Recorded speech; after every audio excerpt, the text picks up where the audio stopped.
Hi, I'm Owen from Rask Australia. Thanks for tuning in to the Rask Network. Before we get into today's show, there are a few things we have to go over. Firstly, what you're about to hear and see is limited to general information only. It's not personal financial advice like you'd get from a financial planner. Also, it's important to remember that past performance is not indicative of future performance. That means that anything that's happened in the past, or we say today, is not necessarily going to reflect what happens in the future. Lastly, please consider that any of the guests or myself are featuring on this program may have a financial interest in some of the products or shares mentioned. That's enough from me. I hope you enjoyed today's program. Hello and welcome to the first episode in our Investor Bootcamp series. My name's Owen Rask, and today I'm joined by two friends and experts in investing. I've got Andrew Page from Strawman. How you going, mate? Good, mate. How's things? Very well, very well. If I'm a bit nasally, it's because I actually have COVID and I'm in isolation. Not to timestamp this episode too much, but that's all right. And Claude Walker from A Rich Life. How you going, mate? Oh, well, thanks. Good to see you. Likewise.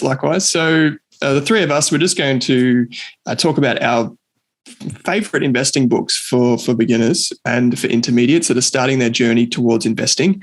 It's probably the books that we have today. My book is probably more towards that beginner level, but is actually really important for people that are trying to, develop an investment strategy, as you said, Claude, off air a minute ago. And then we're going to dive into some of the other books, which are a bit more advanced. We've also got some submissions from Twitter as well. So there's a heap of books and there'll be a lot of show notes to go with this episode. So be sure to click on them, as well as links to Strawman and to A Rich Life. So please follow up with Andrew, Claude, and myself following this episode if you want to get in touch. But I thought, guys, maybe I'll start first with my book, which is The Little Book That Beats the Market. And it was actually republished after 2005, which this copy here, I know not everyone watches this, they listen to it, but I'm holding up the book here. And this is from Joel Greenblatt. And this is the little book that still beats the market. And in the book, it's basically an introduction to quantitative investing. And so throughout the book, Greenblatt goes to lengths to describe how companies can be effectively ranked by two criteria. The first is high returns on invested capital. So that's like a measure of quality when we talk about investing quality in quality businesses, companies that can return more money to their shareholders for less capital deployed tend to be higher quality. And the second thing is price. And this is where we're looking at like enterprise value versus the earnings of a business. And we want to rank for obviously cheaper stocks and those with higher quality, so better earnings. And I did do this magic formula investing strategy, if you like, on the ASX. And I've come up with a list of companies, which I'll include in the show notes. I know Matt Joss, a friend of ours, did this on the ASX many years ago, and he came up with a bunch of different companies and micro caps. And it was a really interesting list because it was all the things that you probably don't want to invest in at the time. Things that are like cheap and you're like, oh, it's a bit ugly, it's a bit hairy. But then when you see the high returns on invested capital, that kind of gives you comfort. I don't know if either of you guys have read this book. I have. It is a really good book. The one thing I took away, I took a bunch of stuff away from it, but I think one thing that's important for me at least, to understand with this, as you say, quantitative approach, which just means playing it by the numbers, is that it's not something that you can do selectively. So if you run this on the ASX and you get a list of 200 stocks, don't pick 3 stocks, right? Because what you're statistically, there's going to be a whole bunch of false positives within that. And he makes, I believe, it's been a while since I read it, but I think he makes this point himself, which is this is something, if you're employing this strategy and there's 200 stocks that meet the criteria, buy the 200 stocks, right? It's something where you want to sort of get, maybe you'll get like a 60-40 sort of ratio of winners to losers, but that's enough to sort of drive an overall return. So they're all the thing to bear in mind with these quantitative approaches. That there's a whole bunch of nuance and exceptions to the rule within this. So you can have companies that have, when you scan for a really high return on invested capital, these things show up, but there might have been an anomalous period there or something that doesn't quite, or maybe the PE or the enterprise value to earnings is really, really, really low, but for very, very, very good reason. So that would be my emphasis on that is if you're going to follow this approach, you have to have a very broad basket of shares. Otherwise, I think it's actually a great way of just generating a short list that then you can overlay that with some qualitative considerations. Yeah. I think, sorry, go for it, Claude. Oh, absolutely. I agree that, perhaps actually using the formula would be a lot of hard work for perhaps you'd just be better off getting an index fund. I'm not sure that the outperformance you generate after all the brokerage and all that stuff would really make sense necessarily, even if it did, work in the future, which it may well.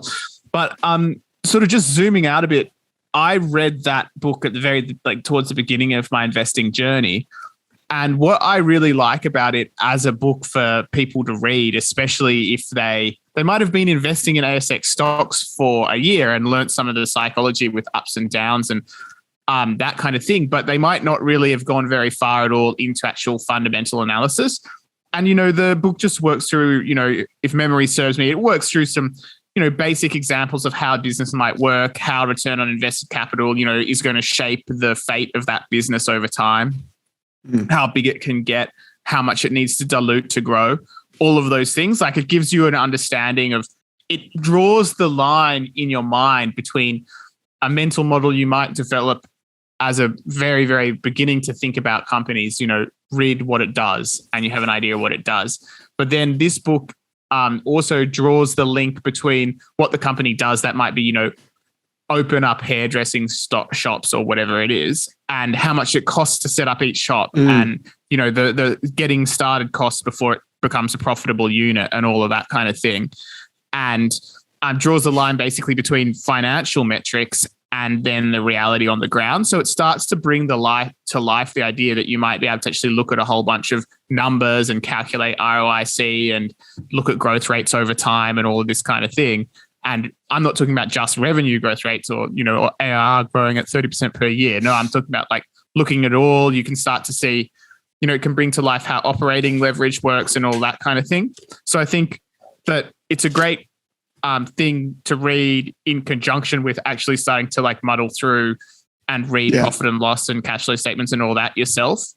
And you can start seeing, this is the investing cash flow that eats away into free cash flow because it needs that to grow and open the new store. And this is the operating cash flow.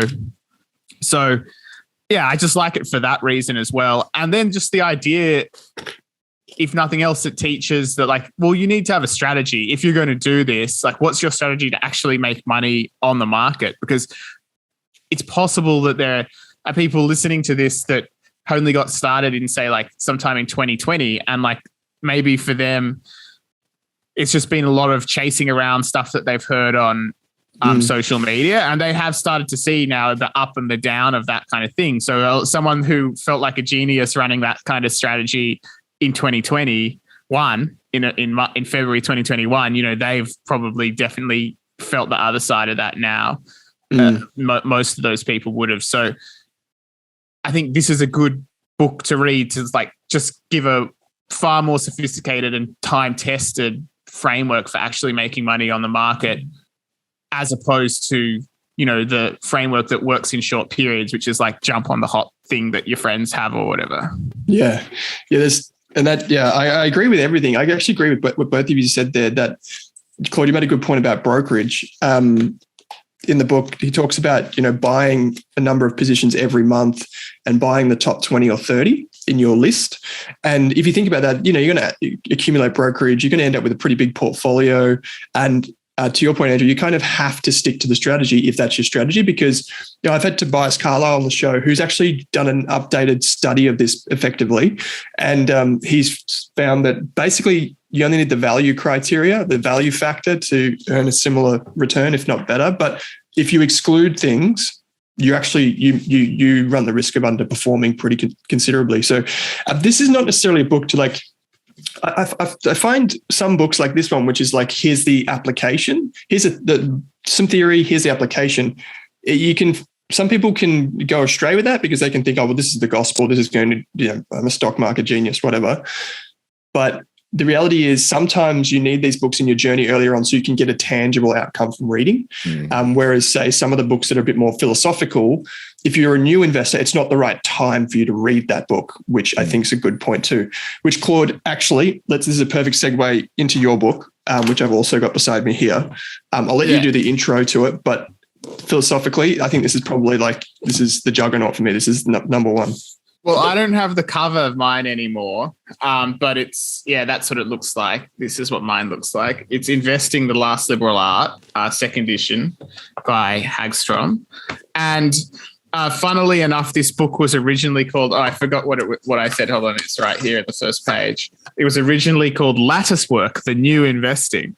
And then that didn't sell so well. And then a publisher changed it to Investing: The Last Liberal Art. And then probably people like me were like, oh, yes, I am into liberal art. Oh, this sounds fantastic. I should have called it How to Make a Fortune. Well, that would get a different kind of person.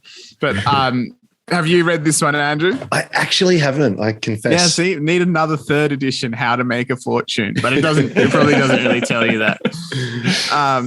But yeah, so basically what it is, and Owen, feel free to jump in here in describing what the idea of it is. But essentially, it has this idea that, you need a lattice work of frameworks, right? So a lattice work is what you get when you put a bunch of frameworks together. And each one of those frameworks is, I guess, a different way of thinking about investing. Now, there's biology, which sort of harks on the idea of, and he, puts these in categories: biology, physics, mathematics.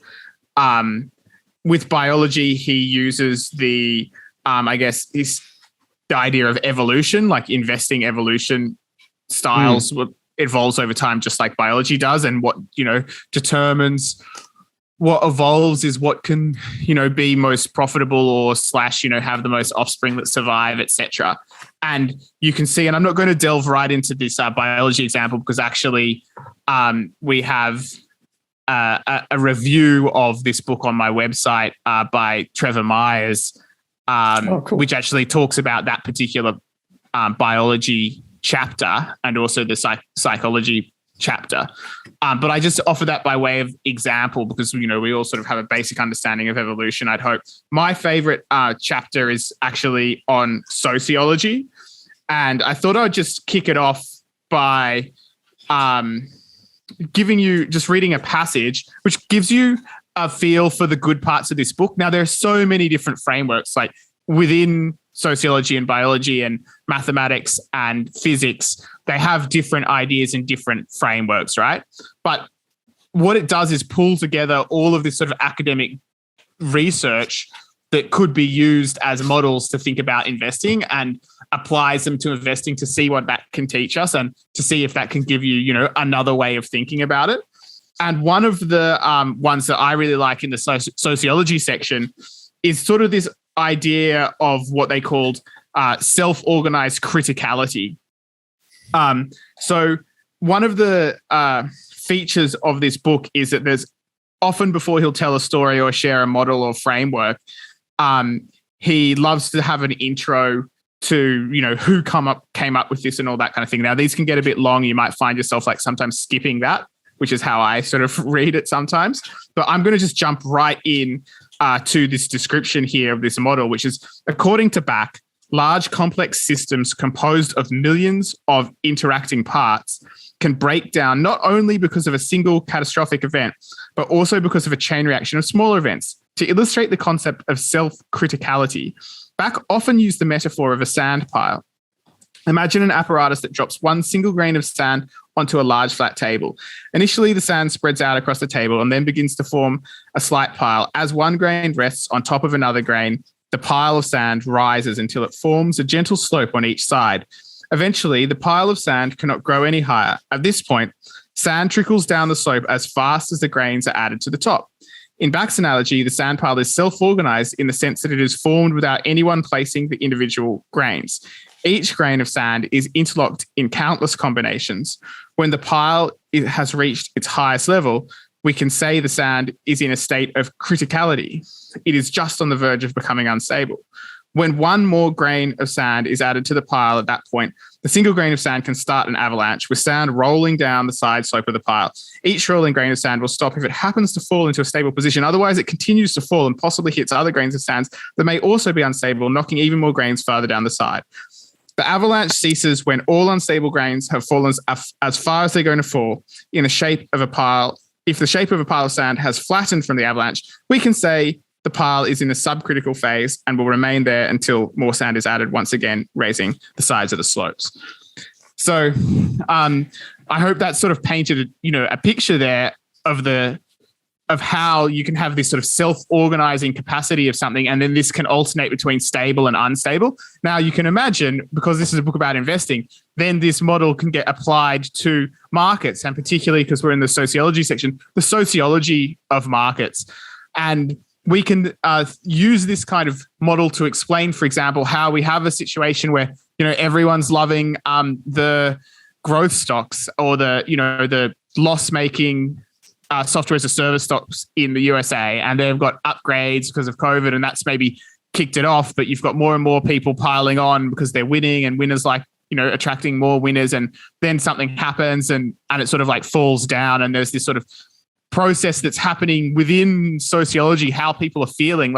2 years ago, I was writing some article about how I was buying rocket cloud growth stocks just because I thought the market was being silly and this thing going on. And, now I'm kind of like, yeah, probably not adding to any of those ones anymore. I hope I took some profits and took enough profits when I had the opportunity, but, now we've sort of passed that phase. And part of the reason I guess I'm willing to change my attitude is because this has shaped my investing, because I'm willing to I want to see the sociological piles of sand growing and collapsing and doing their evolution with time, and have that as a framework that matters for me. And even if I'm just going to hold, my long-term high quality growth company all through the thing, it can still give me a better feel for what's coming, what to expect, mentally prepare myself for what's coming down. Maybe that means I'm reducing the position size. And then when people are, it's no longer building up like that, then that might be a time when I added to it. And this can be a way of, you're obviously trying to understand the sociology of what's happening in markets, and then make sure that you're not the one that's following the herd. You're actually the one that's intelligently thinking about what the herd is doing and how that can help you. And that's just one example of heaps of gems in the book that make me daydream about investing. So as I said, I haven't read the book, but from your description there, I'm definitely going to. So one thing I would really like to emphasize is that all of the best investors I know are probably what you'd call polymaths, not necessarily experts in every domain, but I think people think to do well in investing, it's all about finance and accounting and economics, and those concepts are really important. But the best investors just have a range of mental models that you can apply. At the end of the day, these stocks, these ticker symbols, behind that are real world businesses with flesh and blood human beings interacting in a very complex world. And I think the person who is curious and ventures well beyond the very tightly defined sort of traditional rails of investing is far better suited. And so I think that's really important. Carly Munger talks a lot about this, and I think he's obviously a very, very successful investor. But you look at what he spends his time. He'll be reading physics books. He'll be reading all kinds of things, because they give you. It's not as though the direct application of these fields are obvious to investing, but they do give you important ways to think. Or to put investing ideas into context. So I would actually say, if someone who wants to be a good investor, you need to be generally a curious person and venture far and wide over all kinds of things, because sooner or later it comes back to markets, right? Markets don't exist in a vacuum. It's in the real world, and there's all kinds of forces at play. So yeah, it sounds like a really great book.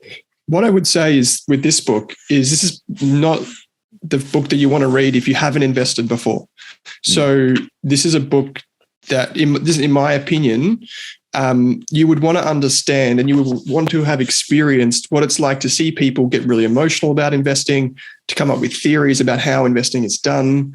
To your point, Andrew, only one of the chapters is titled mathematics. The rest of it is, all of these other, I guess, mental models and frameworks. Claude, I know we've spoken about this before, but there was one paragraph in here that I might just quickly read off as well. Yeah, it sounds great. I love it. I love hearing there's so many good paragraphs in it. You just have to skip sometimes when it's like, and so worked with so-and-so. And it's like, it's like a historian of the ideas of investing in some ways. Yeah, this is one, and I'll just put this out there. And it's talking about Kahneman. Hagstrom says, intuition appears to work well in linear systems where cause and effect is easy to identify. But in non-linear systems, including stock markets and economies, system one thinking, the intuitive side of our brain, is much less effectual.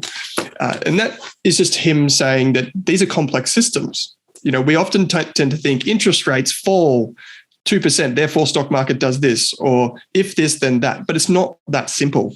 And I think the quicker you can get your head around that, to your point, Andrew, it's like thinking probabilistically, it's thinking about, there are many different factors that are going to influence how this company does or how this investment does.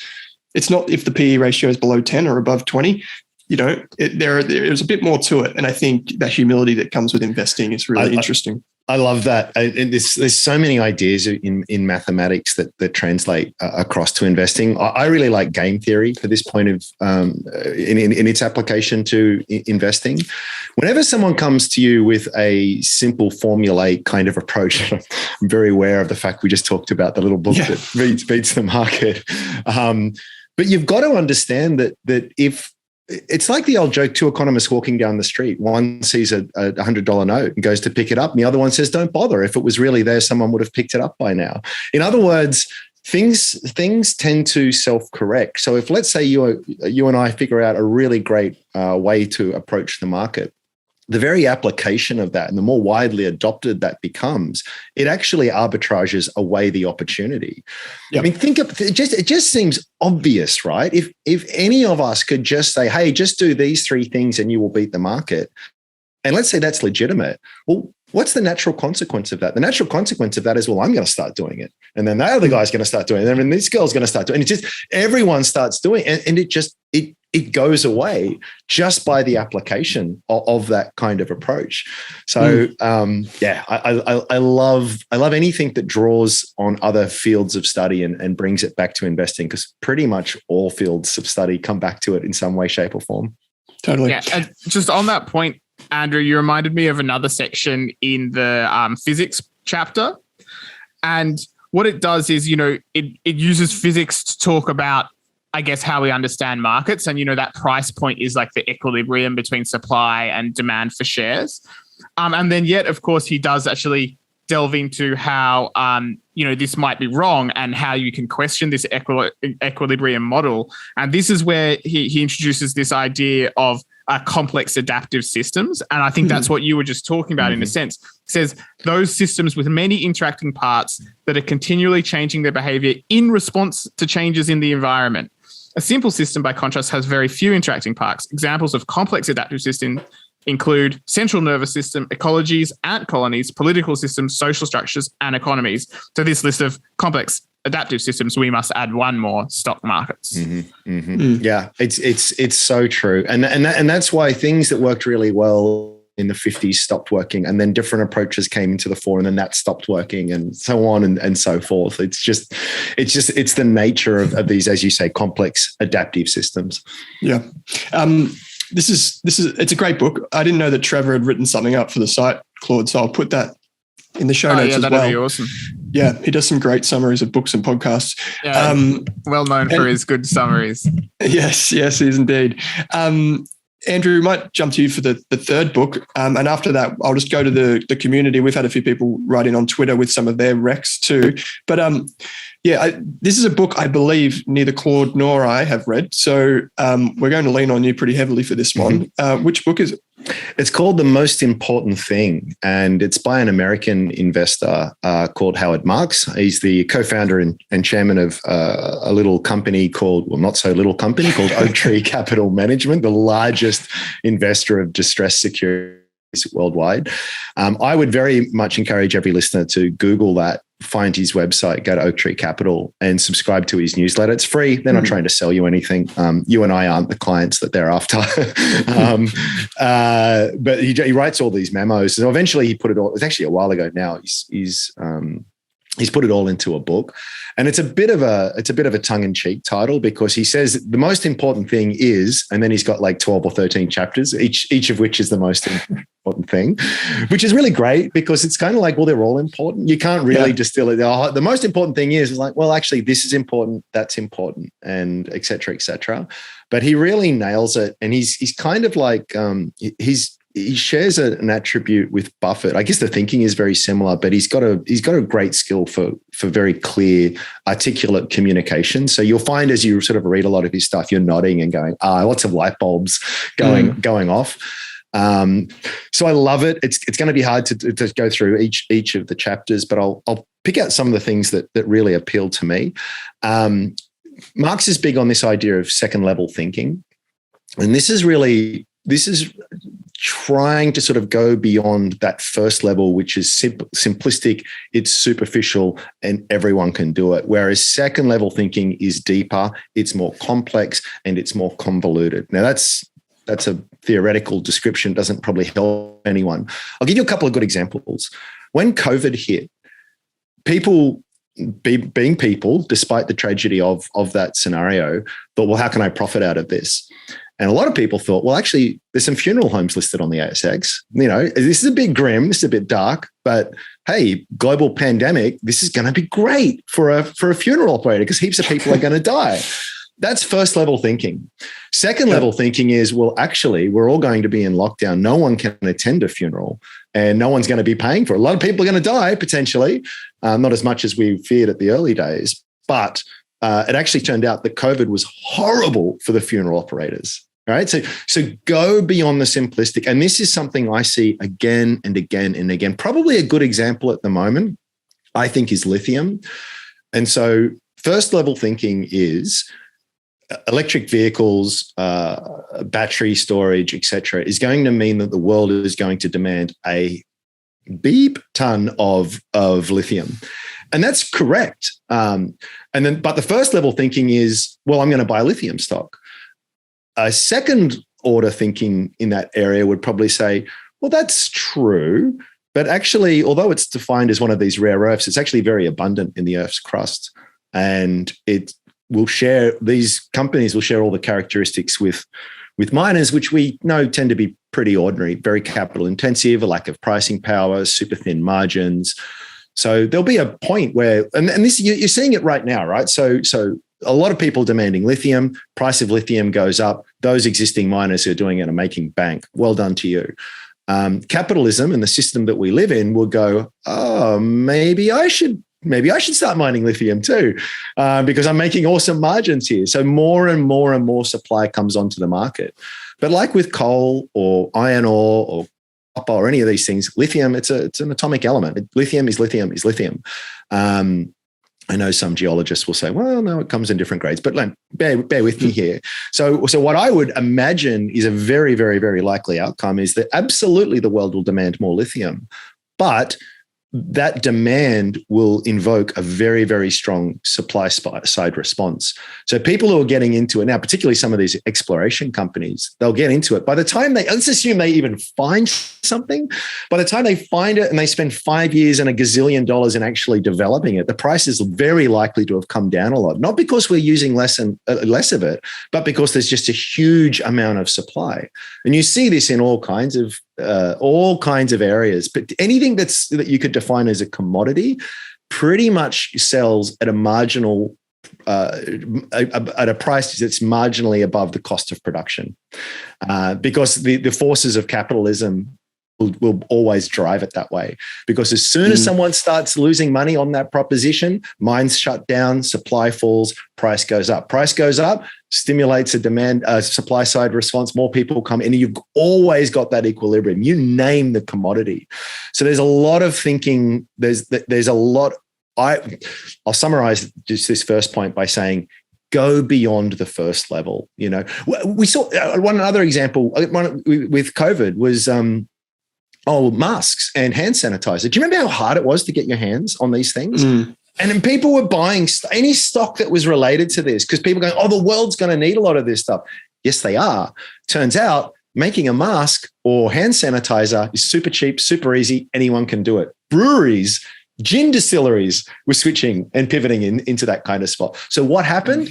Massive supply side response, and any of those companies, although they might have made some abnormal profits for a short period while the rest of the market caught up, that just went away. It went away. Yeah, there was one company that went from 10 cents to $3, and now it's like 30 cents. It was like hand sanitizer. Stupid, right? And so what you need, it's different if someone can say, I can sustain this competitive edge. I can sustain my pricing power. You guys might come up with the world's best smartphone, but it's going to be really hard to disrupt Apple. Only Apple makes the iPhone, right? Like you have to think it through, because if someone is out there making incredible margins, all that does is flash a big light to everyone else, every entrepreneur on the planet, to, hey, come and join the party. And the very act of joining the party will have very big dynamics there. So it's especially why, for example, even just thinking through this second order effect can help you understand the quality of a business, right? It's how easy is it for new competition to just emerge? How quickly can they have a product competing is another part of it. I'll give you another example. War in Ukraine, another really dark, horrible sort of subject here. And so people are sort of seeing what's happening with gas prices and wheat prices, and prices for associated securities are going up. And they should, because there's less supply out there. It makes perfect sense.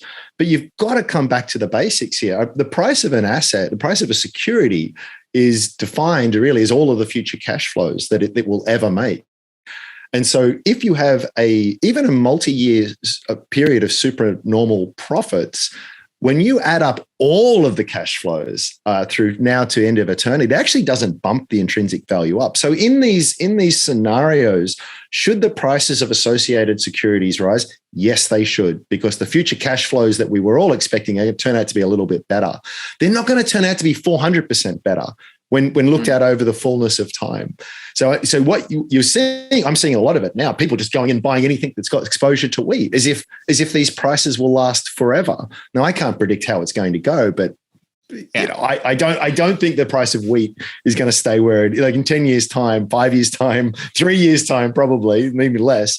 It'll probably normalize again, back to a marginal rate, I think, marginally above the cost of production. From what I know, and please correct me if I'm wrong, Andrew, but from what I know of, I guess, reading some of Howard Marks's letters, which you mentioned before, is he's a more sort of conservative, long-term focused, second order thinking style investor, and I understand that, and that's what I try to do with most of my portfolio. But I think one of the most frustrating things for just your everyday investor, or at least just talking about myself, is that so often for reasonably long periods of time, the first order thinking thing just works. Yeah, but it's a bit of a game of chicken though. So it's if you're early enough on that trend and you get out early, it's the pile of sand again, right? Yeah, if you're the last sand to go on before it collapses, you can end up at the bottom of the pile from that. 100%.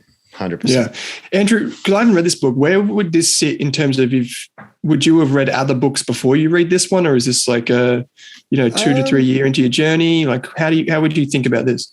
I didn't really have a logical approach to this. I kind of just sort of read books as they were sort of recommended or they came onto the radar. I did end up reading it relatively early, but it's one of the, I think the sign of a good book is that you can read it years later and get something else entirely out of it. Mm, So I think agreed. if you're brand new to investing and you read it, you'll definitely get a bunch of great thoughts and mental models out of it. If you're someone who's been investing professionally for 20 years and you know everything, I think you can read it and still find some really good value in it. Even if it's just reiterating some core concepts that you need to. It's like some people say it's like, there's nothing new in the Bible, but people, a lot of people rock up to church each Sunday. They're not learning anything new. They're just getting these same messages repeated.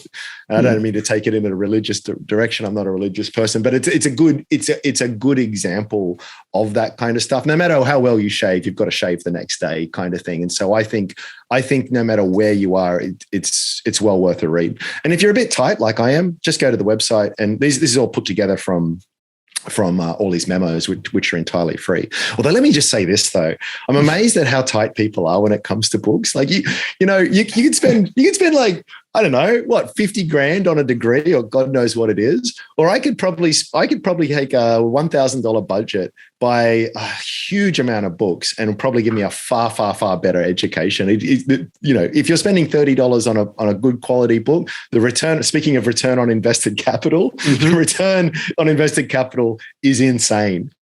So yeah, these are well worth the time. Well, there will be a heap of books in the show notes for this, so people will be able to start on that journey. Yeah. Trevor, I'll bring up again. Trevor is one of those ones that went on this intense journey of reading and listening to as much as he could, and it's great. Canadian Aussie. Check him out. He's legend. Yeah. He really. Yeah, he's on Strawman, and he's known on. He's one of the top ranked members actually on Strawman. So he's sort of like, it works. He's a great thinker, but the way that we sort of rank people is in very large part through their performance, and he's just crushing it. And is that surprising? Not really. When someone puts that much effort into self-improvement, it's kind of inevitable. So. Yeah, true it is. And I don't so I'll just switch over to some contributions from Twitter now.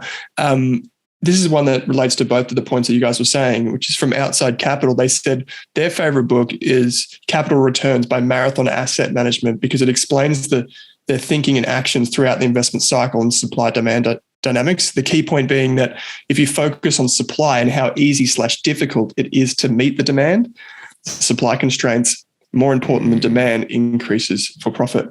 So basically, this is something that I think we've spoken about before, but basically how easy is it to meet that demand with new supply? And that's basically, your competitive edge there. There's too many for me to call out, but maybe I'll bring up a couple of them. A few people said for new investors, Regan was one of these, said Robert Kiyosaki's Rich Dad, Poor Dad, because of the shift of the cash flow quadrant, using cash to identify assets and focus on those. The Art of War helps with the psychology. Yep. That's Classic. from Doctor of Spin on Twitter.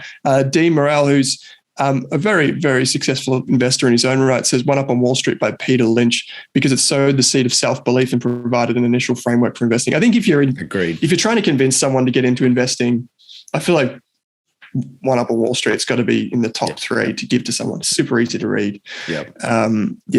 And again, from Rich Dad Poor Dad, Kate says Millennial Money by Patrick O'Shaughnessy. I don't know have you guys read Psychology of Money? Lockie's put it on Twitter. Here's the funny thing. I've recommended it to people without reading it. And it's because I've followed Morgan for so long and I've read all his posts and stuff. I really should get around to it, but he's another one of these people. There's no original ideas in his book. That sounds really critical. I don't mean it to be, but his art is in just wonderfully effective communication and breaking down complex ideas in very easy to grasp terms. So I haven't read it, but I recommend you read it. I will read it at some point. Yeah, I can vouch for it. It's brilliant. Andrew Ray says The Art of Execution by Lee Freeman. Sure, it's less about being right or wrong and more about what you do when you're right and what you do when you're wrong. Love that. Can I just expand, maybe riff on that a little bit? I think one of the biggest mistakes new investors make is they inevitably they end up making a mistake. They go, it's too hard. I don't know what I'm doing. And they give up, forgetting that the world's greatest investors make mistakes all the time. So one, this is a game of probability. So I don't care who you are, you Warren Buffett or Peter Lynch, you're going to make a bunch of mistakes. And Buffett is very open each year in his annual letters talking about his mistakes. So one, expect it, right? Two, it's not so much that you made a mistake, it's the magnitude of the loss when you do make a mistake versus the magnitude of the gain when you get it right. Yeah. So I would even say, this is not exactly my approach, but I would be happy if I had a strike rate of 40%. So that is, 4 out of 10 investments I make work out and the others don't. But if the ones that don't work out mean that I cop a 30% loss and the ones that work out means I make a 10x return, I mean, do the expected value calculation on that. Speaking of maths, it's insane. It's an insanely profitable formula. It's like flipping a loaded coin.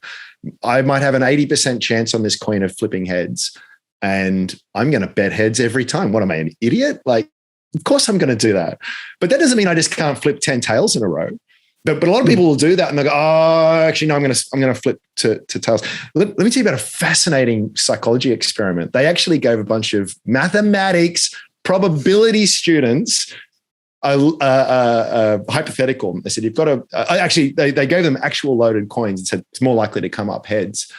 You get 100 flips. And how are you going to go?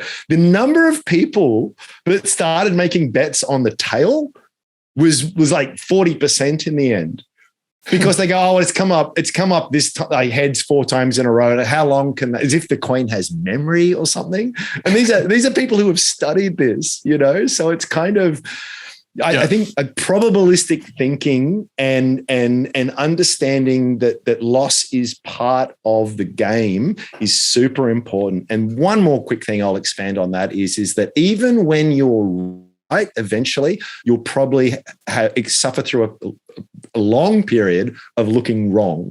So I can say that some of my best investments I bought, I like the business.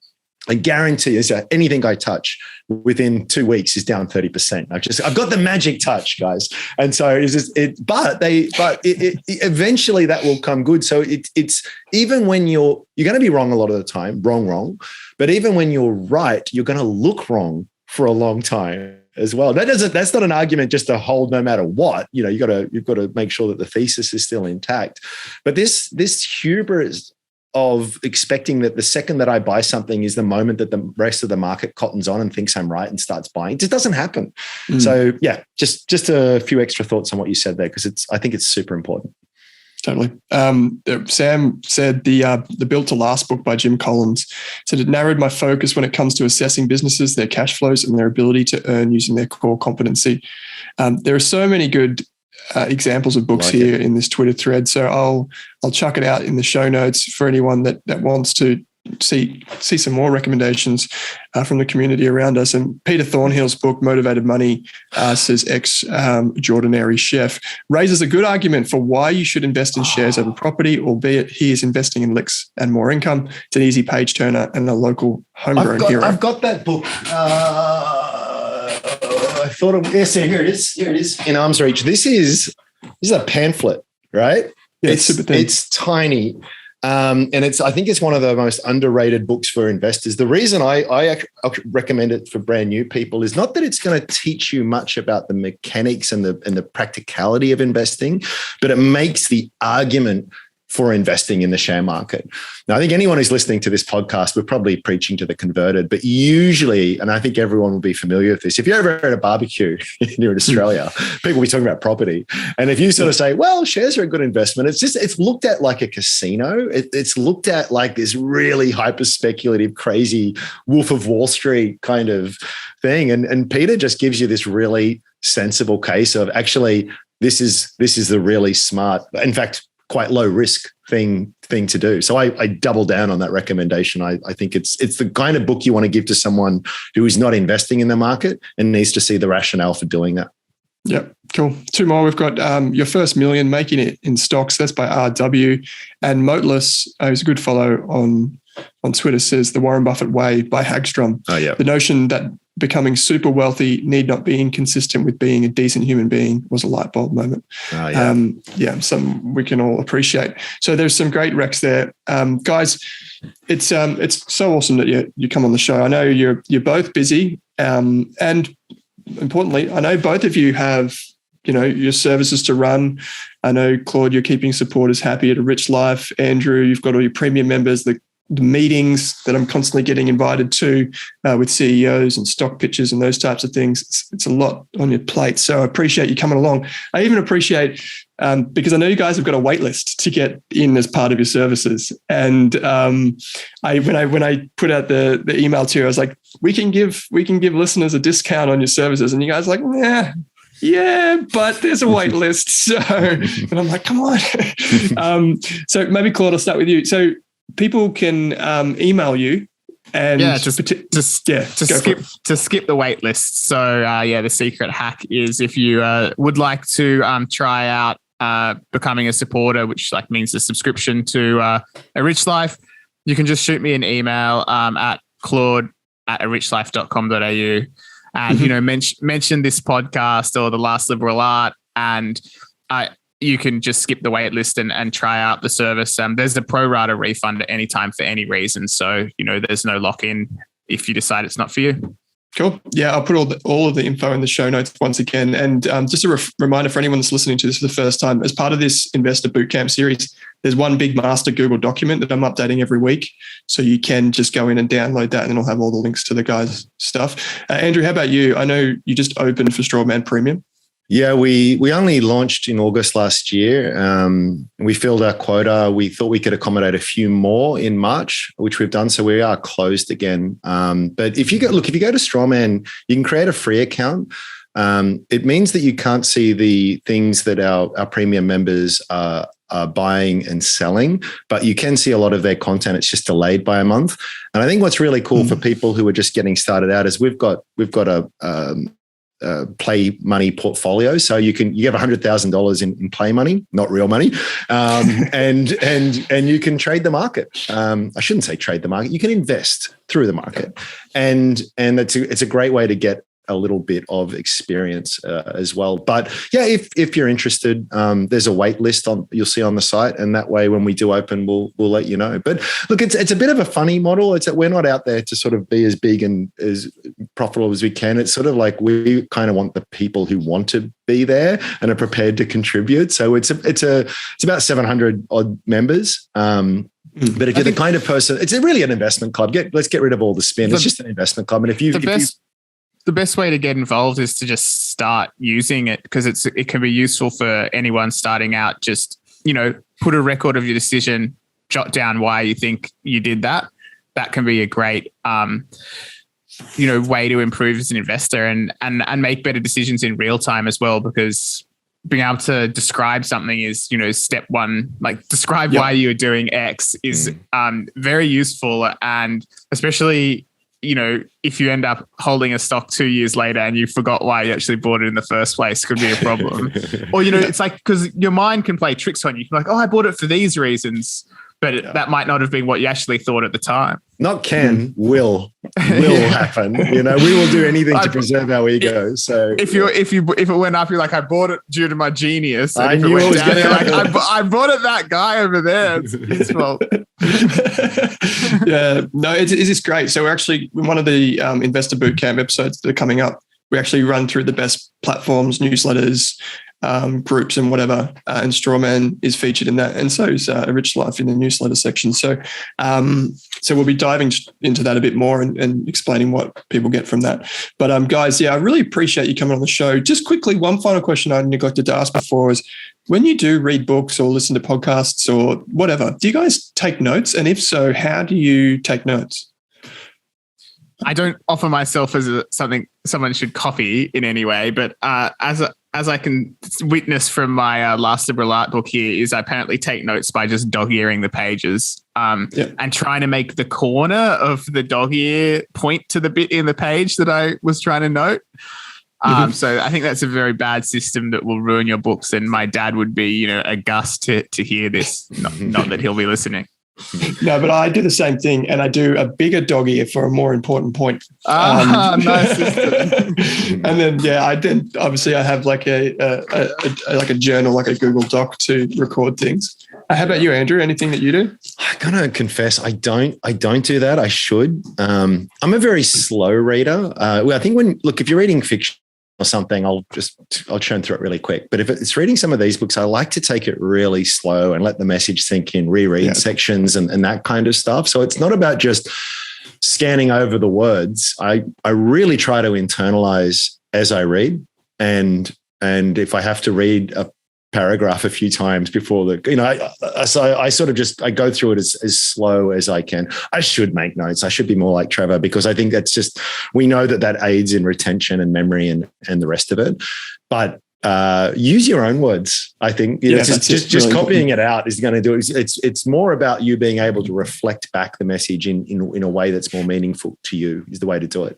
Yeah, for sure. And we'll put in the links to Trevor's Twitter and to that article that he wrote for you, Claude, and also the Strawman profile, because he might also be able to help newer people who are looking to go on a similar journey with learning and accumulating information as quickly as possible. Just on that very quickly, Owen, I would sort of say that journey, we're sort of pitching it sort of this idea of people sort of on starting out on this journey, not to discourage anyone, but that journey never ends. And the moment it does is the moment that's probably that pride before fall moment. So I don't care if you've been investing for 50 years, there's always stuff to learn, and it's an ongoing evolution. So and it's an enjoyable one too. So get started if you haven't. Yeah, for sure. Yeah, I've met so many good people through a passion for investing. It's like obviously a mixed bag as with anything you do, but it's great because successful investors know that collaboration and sharing ideas and helping each other improve is valuable. And so it can be at its best, it encourages people to cooperate, which is nice to see. Yeah, absolutely. Well said. Yep. Gents, thanks for taking the time to join me today. Loved it, Owen. Always appreciate it. Thank you. Good to see you both.